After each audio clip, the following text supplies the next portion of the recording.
Just 2 days after Russia announced the annexation of 1/5 of Ukraine, Russian troops suffered another major military defeat in the east, in the very region President Putin had declared was Russia forever. This morning, President Zelenskyy declared the town of Lyman to be fully cleared of Russian forces. Over the weekend, Ukrainian soldiers were seen taking down Russian flags, replacing them with their own, after they successfully forced the Russian army to withdraw. Yuriy Sak is the advisor to Ukraine's defense minister. I spoke to him right after President Putin's annexation speech and just as President Zelenskyy announced Ukraine's NATO application. Yuriy Sak, thank you for joining us again this morning. Thank you. Thank you. I want to start with what, yes, of course, I want to start with the speech that Vladimir Putin has given announcing the illegal annexation of 4 other regions in Ukraine. It was expected, of course. Many world leaders called the referendums a sham. What is the Ukrainian government's response to this? How does the government plan to respond? Of course, we regard these sham fake referenda as illegal. This is exactly how the rest of the civilized world views them. Our response, for Ukraine, it's all the same. Because we don't recognize it, we will just continue doing what we're doing. We will continue liberating our lands, which is exactly what is happening as we speak. Ukrainian army, as you know, has had considerable success in liberating Kharkiv Oblast early in September. Right now, today, we have been able to encircle actually a large group of Russian soldiers around the city of Lyman, which is in the Donetsk region. We continue our counteroffensive in the south of Ukraine, in the Kherson region. So we are determined to win this war, and we will. There was on Friday, too, a convoy of civilians struck by a missile near Zaporizhzhia. These are people going in to try and get their family members out. What does that tell you about the Russian strategy, if there is one at this stage? It tells us nothing new. Russia is a terrorist state, and they have no regard for human life.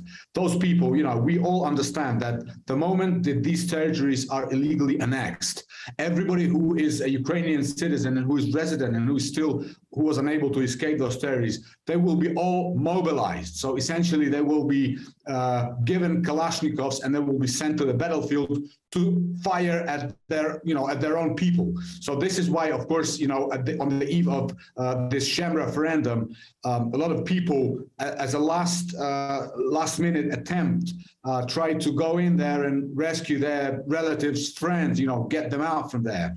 And Russians have struck with a missile, 3 S-300 missiles, 25 confirmed dead peaceful citizens. The scene is a carnage. It's absolutely heartbreaking. So, again, the world has seen what is Russia, but unfortunately, we're not surprised. We are seeing reports now that your president, President Zelenskyy, is submitting an accelerated application to join the NATO military alliance. Of course, this is something that Ukraine has wanted for some time, and the response from NATO has been not yet. It's a long process. We'll see. What is your understanding of what this means and how likely this is?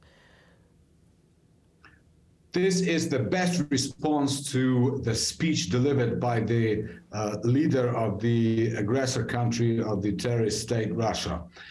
We believe and we're confident that we have earned our right to be a member of NATO, not just in words, on the battlefield. We are, in fact, today defending the eastern flank of NATO. We are defending the future of NATO members because we understand, and our allies understand as well, that Putin, and this transpires from his almost hour-long speech today.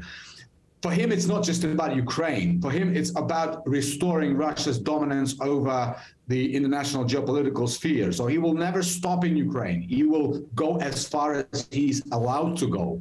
And this is why, it is essential that Ukraine joins NATO on a fast-track procedure, because this will, again, demonstrate the unity of the civilized world against this evil, and it will make us stronger.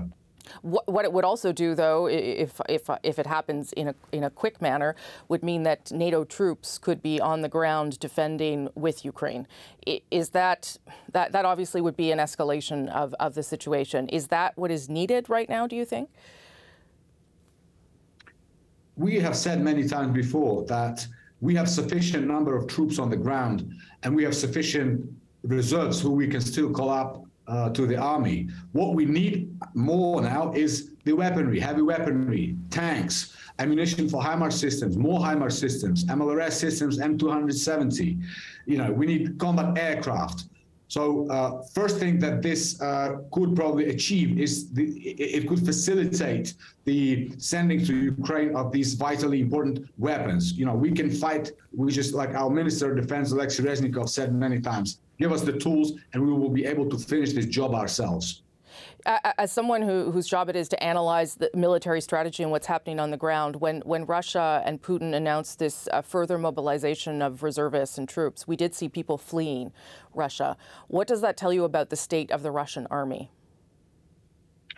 The Russian army at the moment is demoralized, degraded, and depraved.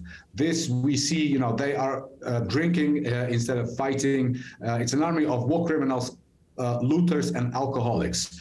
And mind you, an important thing is that not only people are young men, not just young men, men of all ages are fleeing, not just from Russia. And we know that a larger number of those who have fled Russia than those have been mobilized. So according to the different reports, but anywhere between 200,000 and 300,000 have already left Russia, fled to Georgia, Belarus, Finland, Norway, and these countries are now, looking for ways to control this mass exodus of people. And yet Putin's threats continue to escalate. He has said that if the territorial integrity of Russia is threatened, that the Kremlin would use all means at its disposal, and that is not a bluff. People assume that he means that this is some kind of nuclear threat or a suggestion of it. What should we make of that kind of language from Putin at this stage? We're dealing with a man who is off the hinges.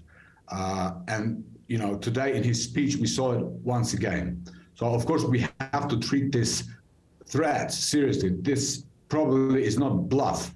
But what we have to understand is that Putin is somebody who respects force, and his next moves will be determined by the way the international community is prepared to respond. And we've heard, for example, from our allies from the UK, from Canada, from the US, that the response will be catastrophic for Russia if they consider using nuclear weapons, even tactical nuclear weapons. So we, as allies, we have to stand firm. Last question about what Canada could be doing. Ukraine's defense minister, so your boss, recently sent a letter to Canada's defense minister, Minister Anand. I had her on the show last week. The request was for more weapons. Minister Anand said that they were going to boost, Canada is boosting capacity at this key hub in Scotland, and that they were looking to see what more they could do for weapons. Is that response sufficient given what is happening on the ground? Would you like to see things happening faster when it comes to what allies like Canada are doing? Our allies, and we're very grateful to our allies and to Canada as well for the assistance that we receive. Actually, on the 12th of October, there will be another round of the Ramstein meeting, which is a unique format at which ministers of defense of over 50 countries gather together, and every time they gather together, Ukraine receives more and more military support. So, of course, it's a very dynamic, very high-intensity war, and we need more weapons. So regardless of how much we receive, we need more. But we understand that our allies at the moment understand our needs very well. And this is why, the domestic defense industry enterprises and plants, they're now beginning to be geared towards the even future needs of the Ukrainian army.